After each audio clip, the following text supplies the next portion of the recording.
জ্বলন্ত অবস্থায় থাকবে, ওই আগুনে তাকে নিক্ষেপ করা হইব। দৈনিক 5 বেলার নামাজ পড়লে আমার মুসলমানই বাঁচবে। আর যদি আমি দৈনিক 5 বেলার নামাজ না পড়ি, যে কয় বেলার নামাজ কম হইবে ওই কয় বেলা অসম্পূর্ণ মুসলমান। রাসূলুল্লাহ সাল্লাল্লাহু আলাইহি ওয়াসাল্লাম হাদিসে ফরমাইছেন, মুসলমানের নামাজ পড়ে আর ও মুসলিমের নামাজ পড়ে না, এই পার্থক্য। এই কারণে আমরা এখন থেকে 5 ওয়াক্তের নামাজই হইব না, ঈদগাহের নামাজ পড়িয়া আমরা তওবা করিয়া বাদ দিয়ে দিব। আল্লাহ আমাদের সবাইকে দৈনিক 5 বেলার নামাজ পড়ার তৌফিক দান করুন। চেষ্টা করলে সবাই করতে পারে। আল্লাহ পাক জীবনের মালিক, মরণের মালিক, সুস্থতার মালিক, অসুস্থতার মালিক।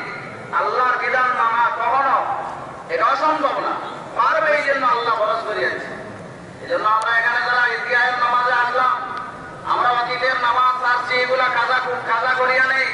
আল্লাহর কাছে মাফ চাই, ভবিষ্যতে যেন আমরা নামাজ কাজা না করি।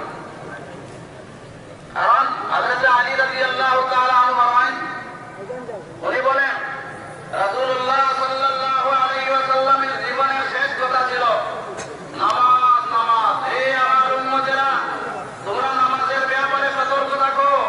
নামাজ যেন তোমাদের কোন ক্রমে যেন ছুটিয়া না যায়। আর তোমাদের অধীনস্থ লোকদের ব্যাপারে তোমরা আল্লাহকে ভয় করো।